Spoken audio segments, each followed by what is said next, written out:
Gracias por estar con nosotros, Roberto. Ahí te podemos ver perfectamente en pantalla.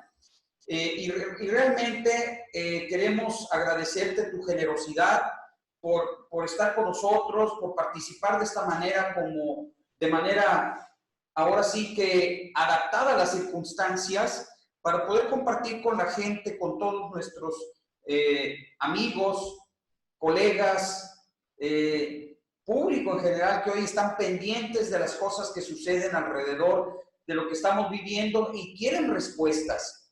Pero antes de iniciar con esta charla amena que queremos aquí con Roberto, me gustaría que las personas que nos acompañan y las que seguramente están pendientes de esta entrevista, decirles que Roberto Arechedera es financiero de profesión, consejero y asesor de diversas empresas e instituciones, tiene una maestría en dirección para ejecutivos con experiencia del IPADE, así como analista bursátil por parte del Instituto de Estudios Bursátiles de Madrid, España. Asimismo, durante más de 14 años, fue analista y economista y financiero para Noticieros Televisa de Guadalajara. Socio fundador de la revista Mejores Prácticas Corporativas, así como fue presidente del Instituto Mexicano de Ejecutivos de Finanzas en 2015, así como vicepresidente de Economía y Estudios y Asuntos Públicos de la Cámara de Comercio y consejero de diversas empresas. Gracias, Roberto. Realmente tu currículum dice incluso muy poco de lo mucho que sabemos que tú tienes. Muchísimas gracias, Roberto, por estar con nosotros. Gracias, Arturo. Un placer de verdad estar con ustedes este día. Pues son tiempos muy complicados para todos los empresarios, son tiempos donde estamos viviendo cosas sin precedentes. Todos los días estamos escuchando diversas noticias nuevas sobre la evolución de todo lo que está pasando y bueno, pues la complicación para todos los empresarios, no cabe duda que cada día que pasa es mayor. No solo tenemos una situación en donde la pandemia está provocando que tengamos ese aislamiento pues social, y que ese aislamiento está llevando a que tengamos pues una complicación para los flujos de las organizaciones. Y por eso esta época habla y es necesario que tengamos pues estrategias claras que nos permitan pues conllevar este asunto, porque la verdad no está fácil, pero estoy seguro que con las estrategias correctas y correspondiendo a lo que cada empresa necesita, se puede llegar a un buen término, no sin dificultades, pero sí sabiendo que podemos estar pronto en alguna situación mejor, ¿no? La verdad es que todos esperamos que pronto podamos estar en una mejor situación y vamos a ver qué pasa.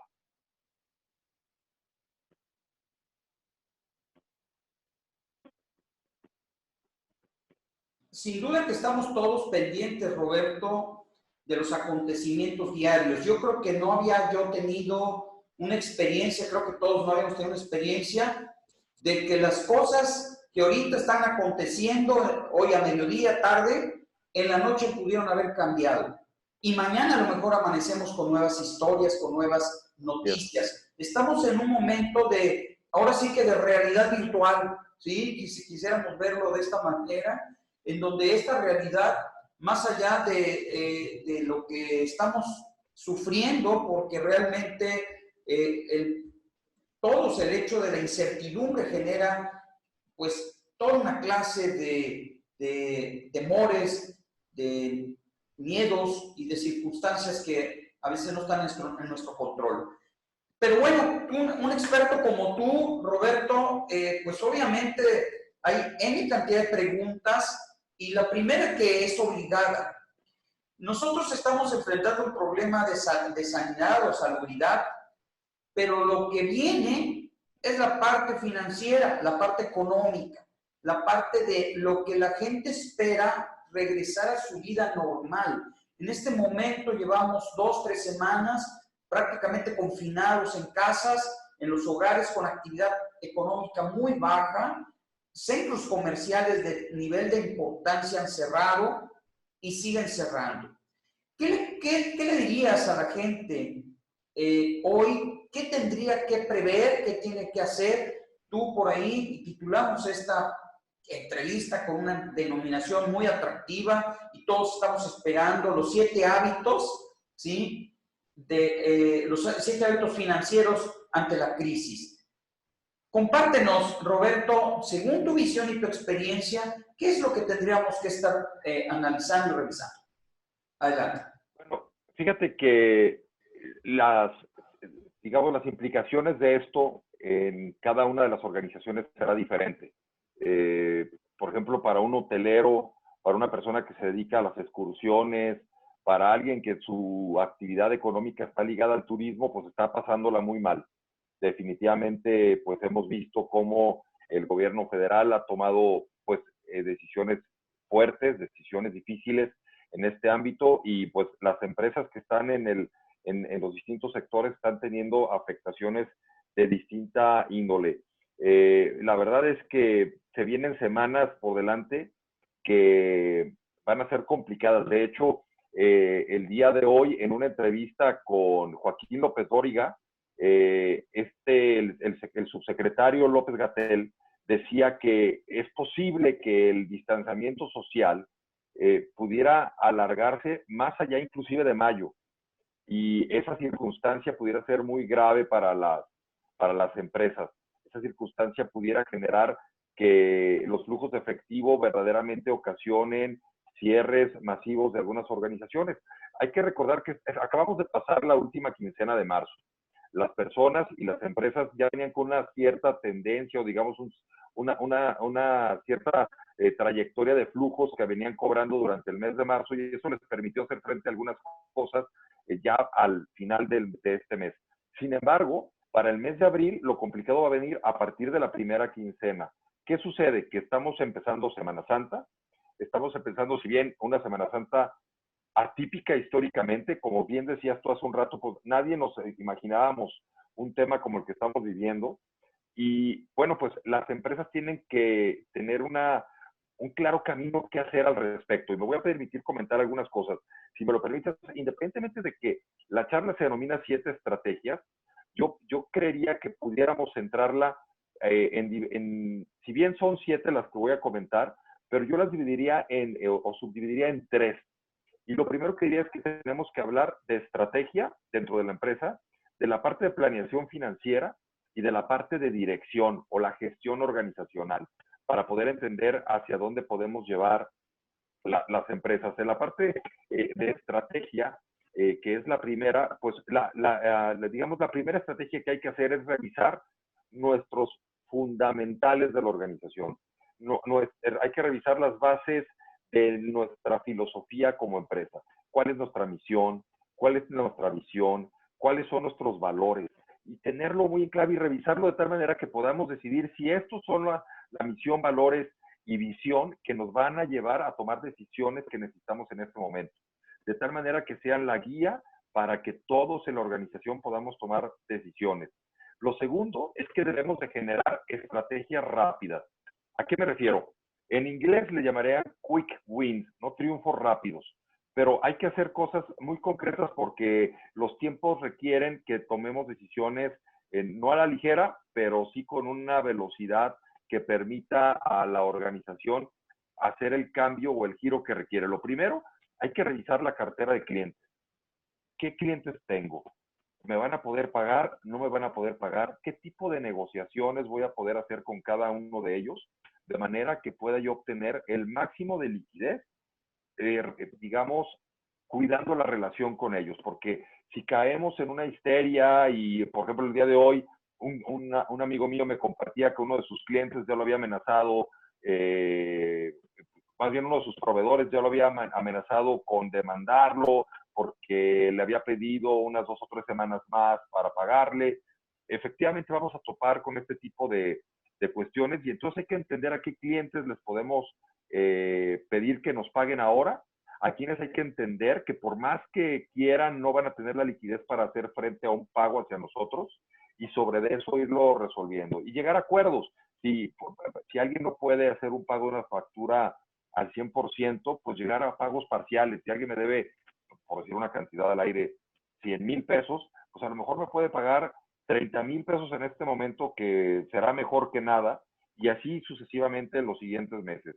Lo segundo que hay que revisar, hablando de las estrategias rápidas, son los proveedores.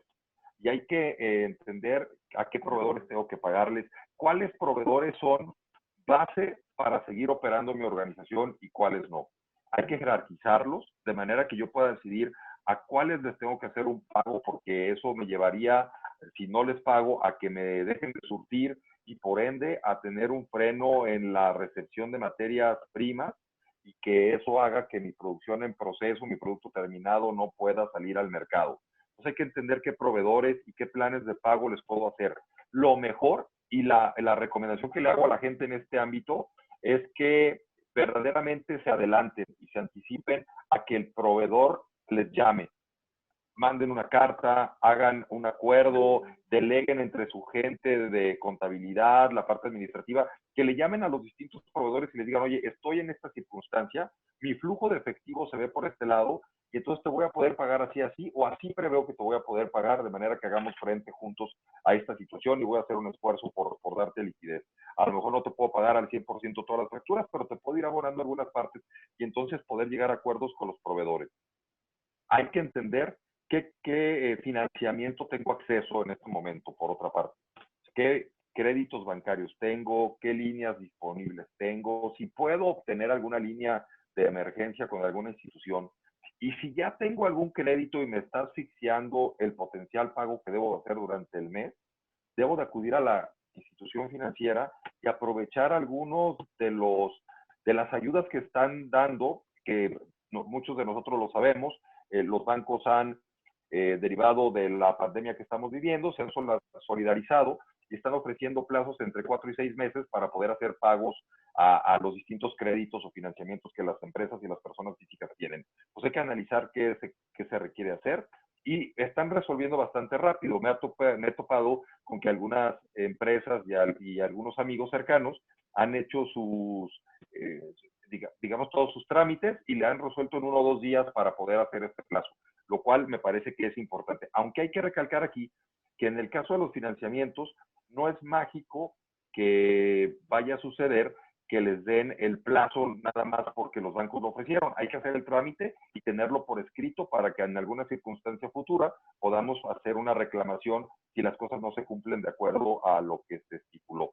Eso es una parte muy importante. La otra, hay que analizar el tema de las ventas. ¿Cuál es mi estrategia comercial que voy a seguir a partir de este momento? Ya analicé clientes, ya analicé proveedores, ya analicé financiamientos, y también necesito analizar mi estrategia comercial. ¿Cómo voy a lograr hacer que los flujos lleguen a la empresa lo más pronto posible o que se disminuyan lo más pronto posible? Para esto, pues hay varias estrategias. Tendremos que usar el e-commerce, estrategias de venta por correo electrónico, llamadas telefónicas, que el equipo de ventas, si está trabajando desde casa, pues esté en constante contacto con los clientes para poderles ofrecer distintos productos. Y aquí, algo bien importante para las organizaciones es la información. Deben de tener cercana la información sobre las ventas de sus clientes. Ejemplo, si yo tengo un cierto inventario y sé que es de alta demanda, y yo conozco algunos clientes muy particulares que demandan esos productos que tengo en existencia, puedo hacer un contacto con ellos y buscar que puedan hacer alguna compra con alguna promoción, de tal manera que yo esté desplazando esos inventarios y pueda generar algún flujo. Ejemplo, oye, pues tengo tal producto y te hago un 15% de descuento si me pagas de contado. Y entonces sacrifico un poco el margen, efectivamente, no es lo mejor, pero son épocas que no son normales, y pudiéramos contar con algo de liquidez para que la empresa pueda hacer frente a sus compromisos, digamos, fundamentales. También hay que analizar el tema de los inventarios. ¿Cuál es mi 80-20? ¿Qué puedo seguir pidiendo? ¿Qué debo de dejar de pedir? Aunque algunos clientes puedan requerir algún material, si es un material que su venta y su rentabilidad sea baja, pues verdaderamente hay que dejarlo a un lado, salvo que sean mercancías que me generen ventas indirectas. Eso hay que considerarlo mucho, porque si tengo el producto A, pero el producto A hace que yo venda el producto B, y si no tengo el producto A, ya no vendo el producto B, pues aunque el producto A no sea, como quien dice, santo de mi devoción, pues debo de tenerlo para poder hacer ventas del producto B. y así sucesivamente en la parte de estrategia. Y también otra cosa que hay que analizar y ver qué tenemos dentro de la empresa como inventario, los sistemas. ¿Qué sistemas puedo usar para, como el día de hoy, que estamos usando una plataforma de videoconferencias, pues qué plataformas puedo usar, las tengo disponibles, cuánto cuestan, cuál me conviene, cuál se adapta más a lo que mis clientes están acostumbrados? Hay que entender que gracias a esta situación, pues algunas cuestiones, digamos, desde el punto de vista de la digitalización empresarial, pues se van a adelantar. Y esos son tiempos de cambio y los cambios están llegando en muchos casos para quedarse. Y básicamente por ahí iríamos en la parte de estrategias iniciales, Arturo. Roberto, pues ha sido muy explícito, muy claro de cuáles son los puntos que cada empresa, cada pequeño, mediano, gran empresario tiene que estar revisando de acuerdo a su magnitud y estructura, definitivamente, ¿no? Y es hoy el momento en que el gran desafío que vamos a enfrentar seguramente también va a revelar el nivel en la que estamos preparados para enfrentar este tipo de adversidades. Y lo digo así con mucho respeto porque hay muchos empresarios que consideran que el uso del recurso financiero y con que venda mi producto y con el hecho de que yo tenga las relaciones con mis proveedores y mis clientes, pues es suficiente. Cuando no hay una preparación previa empresarial con habilidades directivas, ahora es cuando se enfrenta la dirección o el gerente o el dueño del negocio a situaciones de esta índole. En este sentido, la alta velocidad que debe de adoptar cualquier empresario, como bien dijiste, ser cuidadoso pero con otra velocidad. ¿Qué habilidades en este momento tienes que desarrollar aunque las condiciones sean adversas? Recordando pues que algunos empresarios, por lo pronto esta semana, semana mayor, Semana Santa, seguramente van a estar metidos en sus casas, muchos de ellos, algunos otros no. ¿Qué tendrían que estar haciendo en este momento? Bueno, es una muy buena pregunta, Arturo, gracias por eso. Fíjate que yo lo que diría es que el poder tener una clara dirección de la empresa, lo primero que requiere es de liderazgo. Y esto es muy importante, es una habilidad que se tiene que desarrollar. El líder es una persona, primero que hay que decirlo, no, el líder no es una persona que forza a los demás a seguirlo, que usa el poder, sino usa algo muy importante que es la autoridad. Y la autoridad se lo da varias cosas, su conocimiento, pero sobre todo tener un motivo o una misión magnánima, que todos los demás quieran.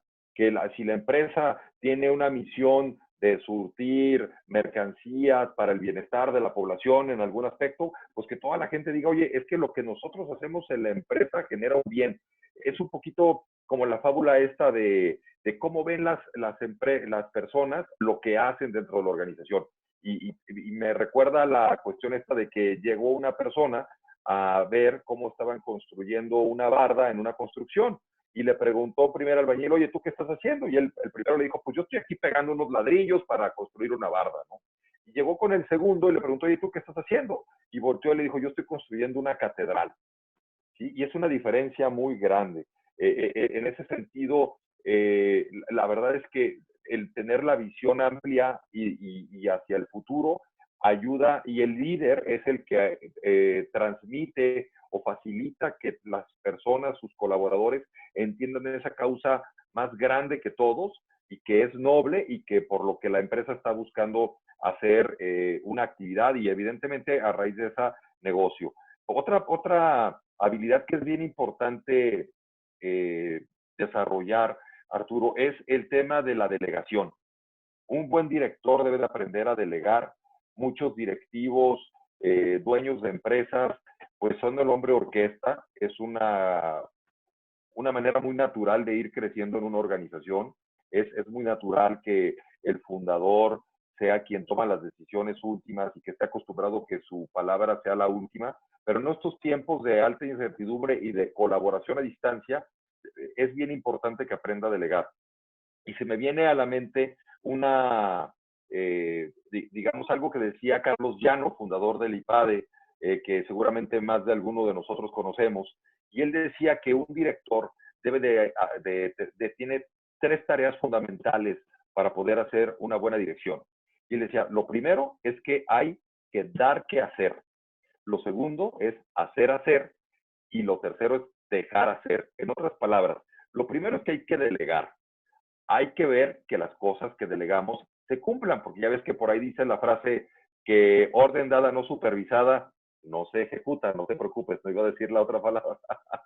Orden dada no supervisada Claro no que se sí, ejecuta. sí, claro. Pero te y, entendí. la, y, la ter y la tercera es dejar hacer, o sea, que la gente tenga tiempo de poder sacar a relucir sus talentos, que pueda tomar confianza, que les permitamos tener inclusive algunos errores para que puedan ir en el tiempo mejorando y hacérselos ver, pero también hay que ser exigentes, porque así como un buen coach es exigente con su gente, hay que sacarles lo mejor. Entonces, un directivo debe aprender a tener liderazgo, debe aprender a delegar, debe de aprender a ser un buen coach para sacarle lo mejor a su gente y sobre todo buscar que su gente crezca y buscar que su gente tenga esa capacitación. Entonces, yo creo que dependiendo del punto en el que esté cada organización y los directivos de la empresa deben de valorarlo, pues se puede aprovechar este tiempo para poder capacitarse.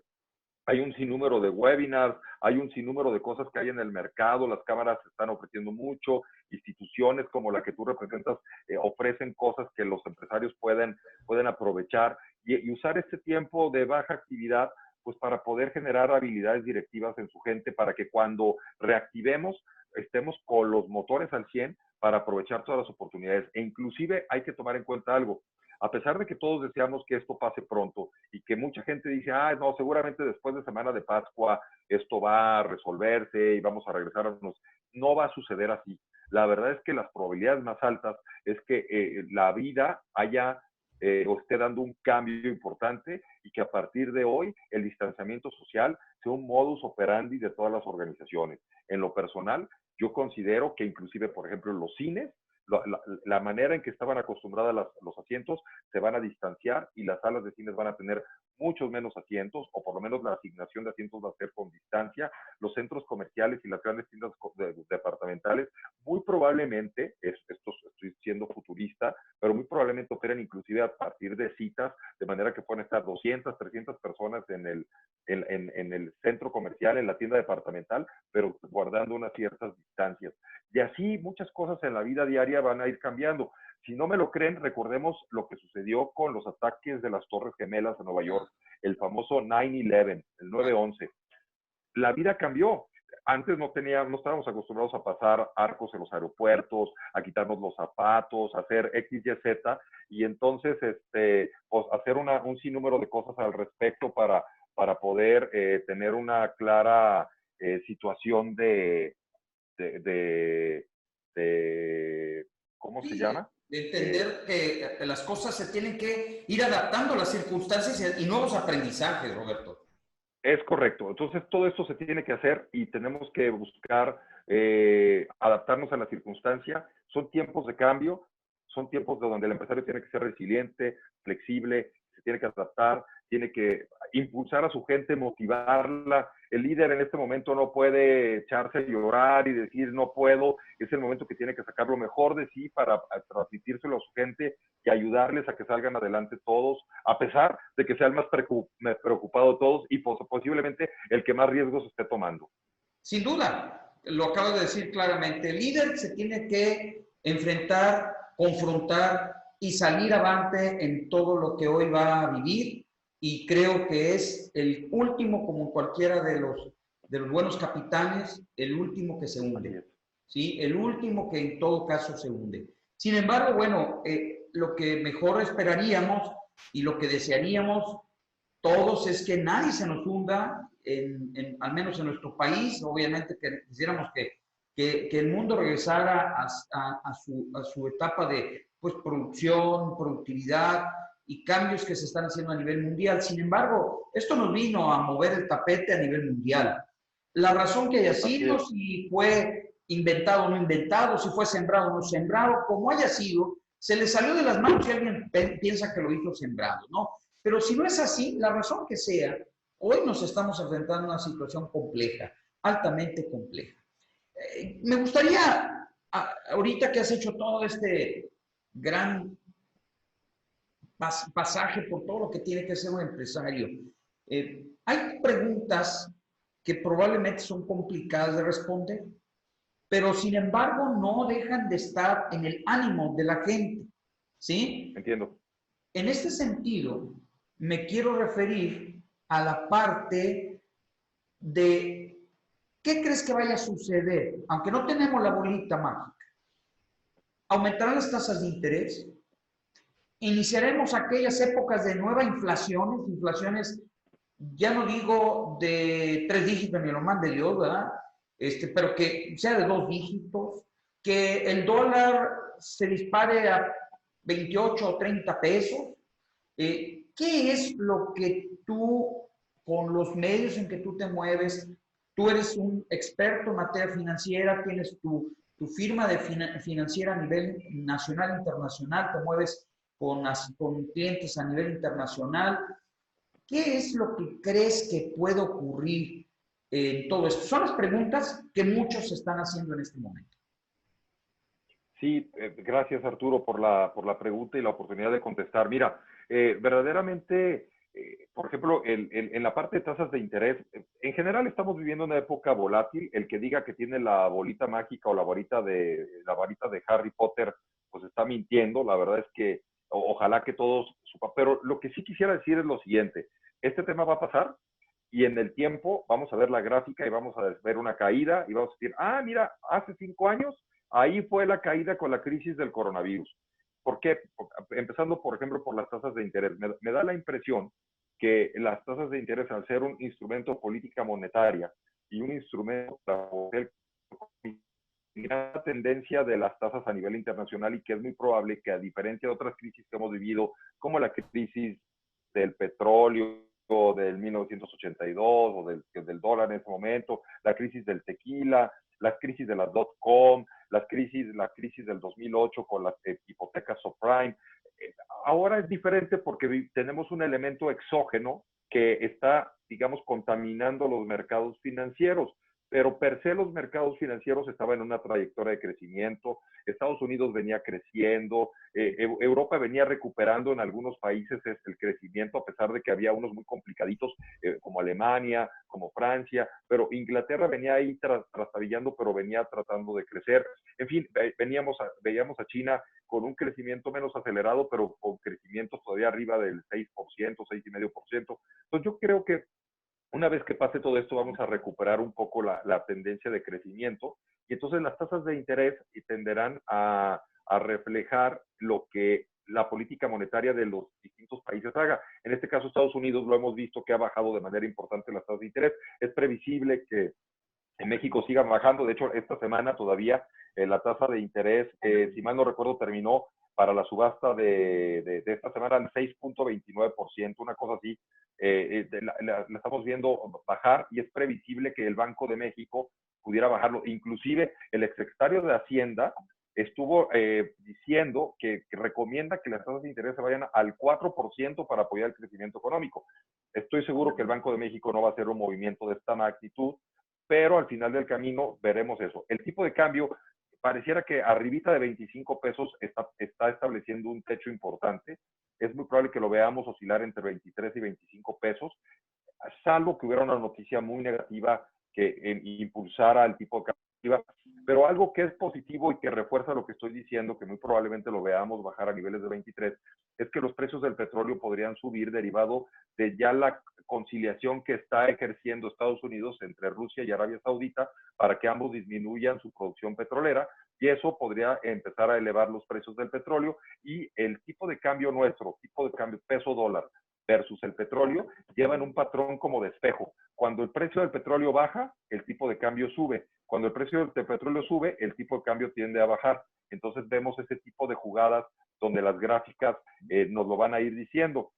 Eso es lo que se prevé. Las bolsas pues están en una situación también muy compleja, muy de volatilidad, hay que tenerles paciencia, pero no cabe duda que hay que tomar en cuenta esto, los precios que estamos viendo en este momento, en algunos casos es de oferta, y una oferta en el largo plazo se puede aprovechar. Entonces yo creo que entre en la parte baja de digamos, de esta situación de volatilidad o de crisis, en el largo plazo va a tener una recuperación interesante y los que tengan algo de liquidez y quieran diversificar en la bolsa, puede ser una oportunidad de entrada en acciones muy particulares.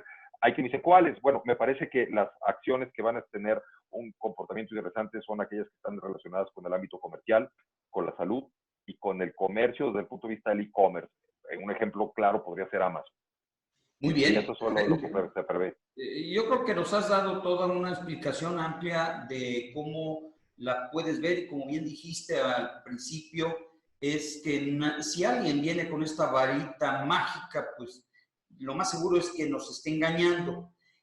Alguien le va a atinar, sí, alguien le va a atinar a lo mejor en sus Claro. predicciones, pero es la teoría de las probabilidades, evidentemente. Ahora bien, me gustaría, y el tiempo es para nosotros nuestro peor aliado, mi estimado Roberto, sabiendo que tú tienes compromisos. Hay dos cosas. Una es que me gustaría que nos dieras tu punto de vista antes de entrar a preguntas y respuestas, que ya vemos cómo nuestros invitados están muy activos, traen muchas preguntas, seguramente muchas dudas. Pero aquí va lo siguiente. Todos sabemos que este es una pandemia y un problema mundial. No está México aislado. México está en ese entorno internacional.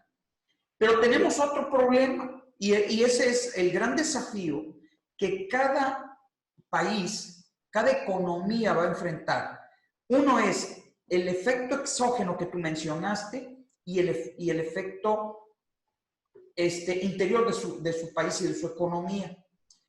Si México no venía creciendo, lo que más esperabas, la expectativa que todo México tuvo, era el anuncio del presidente de la República el día de ayer domingo.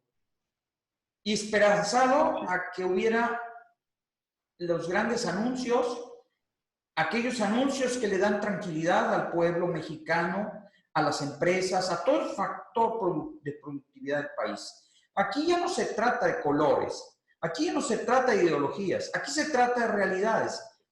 ¿Cuál es tu opinión como analista financiero, Roberto, respecto a los anuncios que se tuvieron el día de ayer?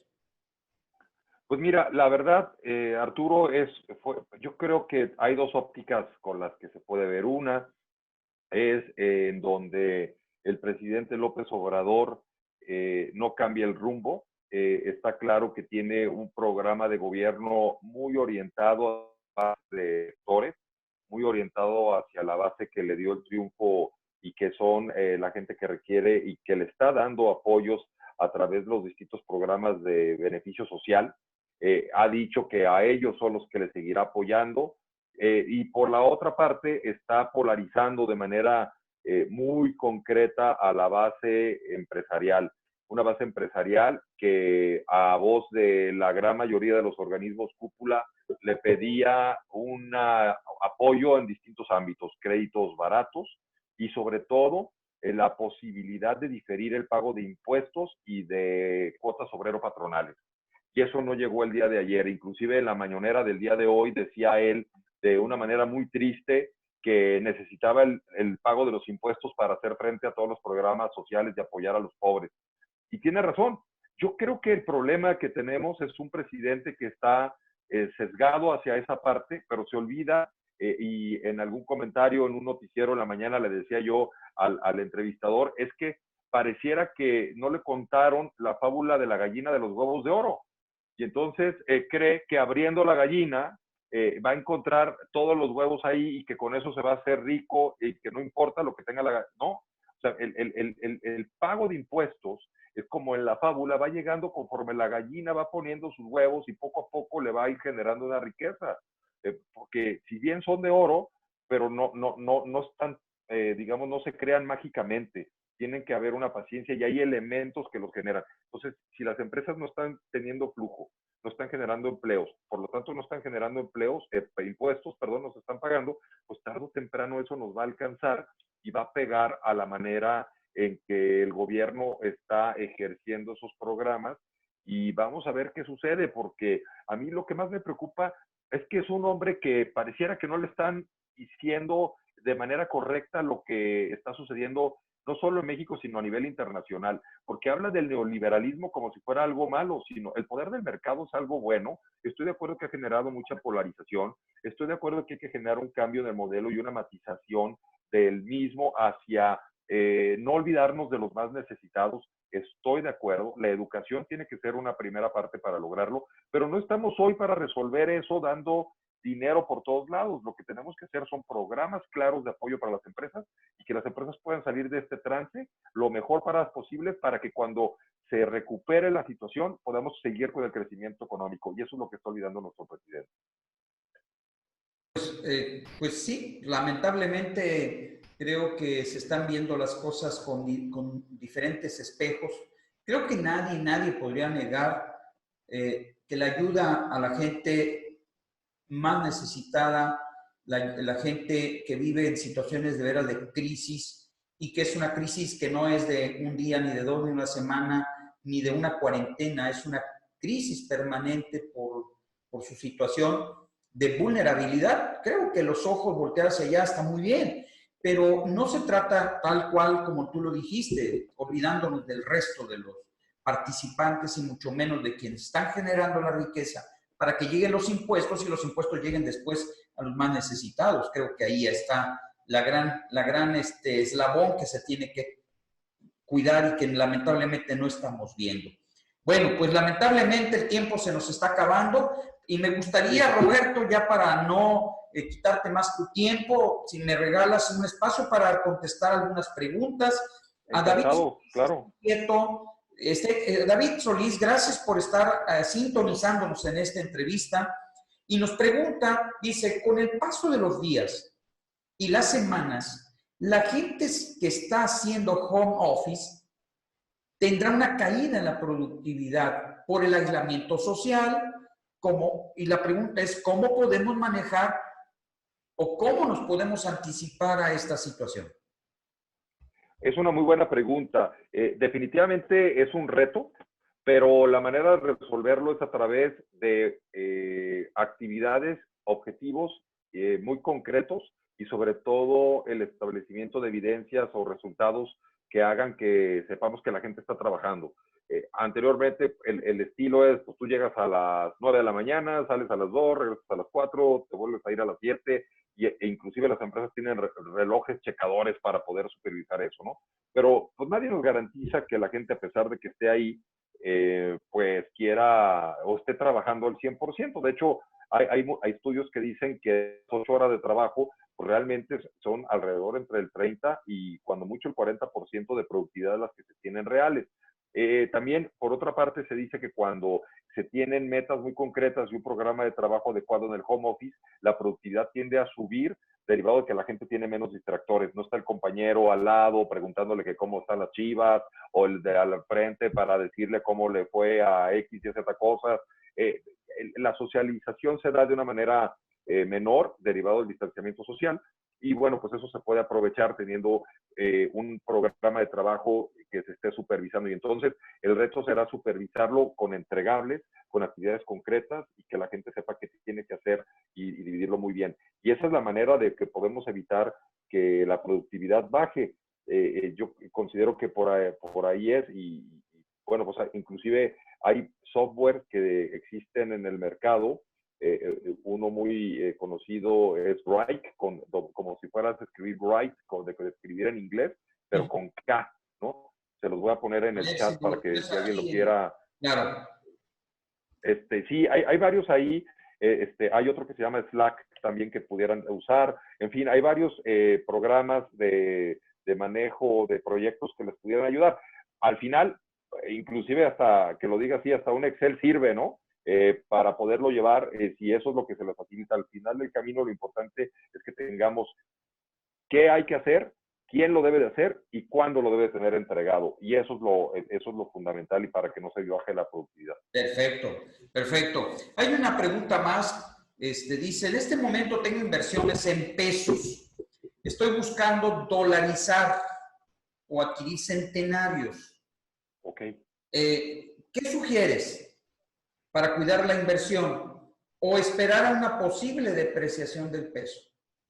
Buena pregunta. Sí, es muy buena pregunta. En mi opinión muy particular, la depreciación fuerte ya la vivimos, de 18.50 a 25, y no la pudimos aprovechar porque la verdad es una cuestión muy compleja. En la historia de los rendimientos comparados entre el peso y el dólar, eh, y después de una crisis, y eso es un estudio que se ha hecho en muchas ocasiones, normalmente derivado de la diferencia entre tasas de interés entre Estados Unidos y México, el tipo de cambio hace que, o digamos, el rendimiento que se obtiene por invertir en cualquiera de las divisas hace que el peso sea el ganador. Aunque la curva, digamos, ahora del dólar haya subido mucho y la del peso se haya quedado un poquito rezagada, pero en el tiempo tiende a subir también por la tasa de interés mayor, el tipo de cambio se estabiliza y entonces el peso le gana. Eso es lo que hay que tomar en cuenta. Los centenarios, en general el oro, es un commodity, un metal que sirve mucho para refugio en épocas de incertidumbre. No cabe duda que es una alternativa si lo que quieren es tener movimientos no tan bruscos, tanto para arriba como para abajo, y un porcentaje pudiera irse para allá. Mi recomendación sería, si no tienes deudas en dólares, sería el hacer como una diversificacióncita y decir, me voy a una partecita en dólares, otra me quedo en pesos, otra me quedo en centenarios, de manera que yo pueda disfrutar de las mieles de cualquiera una de estas y tener un promedio adecuado. Pero si simplemente me quedara en un fondo de acciones que estuviera ligado al Standard & Poor's 500, y usted en 5 años tiene una rentabilidad fabulosa si lo ve desde esa manera, y se va a evitar muchos dolores de cabeza de andar revisando que si el centenario, que si ya lo pude vender, que dónde lo guardo, que si me lo puede robar el servicio de la casa, que si la caja fuerte, que son cosas muy, muy complicadas. Si lo tiene en físico y si tiene el contrato con alguna casa de cambio o casa de bolsa, pues es un tema que también requiere una administración. A veces lo simple es lo más adecuado. Es correcto, Roberto. Pues, caray, el tiempo se nos ha consumido. Estamos felices de haberte tenido, Roberto, en esta manera. Mira cómo esto nos acercó, a pesar de que nos compartimos de vez en cuando pláticas o conversaciones entre tú y yo, pero mira, la situación ameritó sacar de ti lo que tienes y lo que sabemos, porque es un profesional y sabíamos que la gente que te va a escuchar, la que te escuchó en este momento y la que te va a escuchar a través de la página o mejor dicho, sobre las redes sociales que vamos a tener unos días más, seguramente vamos a multiplicar los beneficios de toda nuestra gente que nos sigue y que también te la vamos a compartir a ti para que la revises con todos quienes también te siguen. Sabemos pues que la situación es compleja. Roberto, pues muchísimas gracias y decirte que vamos a continuar buscándote porque por ahí ya te daremos a conocer el proyecto que traemos completo. ACU Instituto de Negocios te agradece por mi voz, agradecerte tu presencia y decirte que pronto te tendremos nuevamente. Les agradezco mucho de nueva cuenta la invitación, Arturo. Gracias a todos por la participación. Estamos en comunicación, estoy a sus órdenes. Cualquier duda en mis redes sociales, ahí también vienen medios de contacto como mi correo, etcétera, o a través tuyo, lo que se les ofrezca. De verdad, mi única intención es poder aportar y apoyar, generar valor para la gente. Y si eso lo podemos hacer, que me va a dar mucho gusto. Y pues ya saben, pues les deseo cuídense mucho, un abrazo y que tengan una tarde con tendencia positiva. Muchas gracias y que pasen muy buena tarde. Hasta luego. Hasta luego.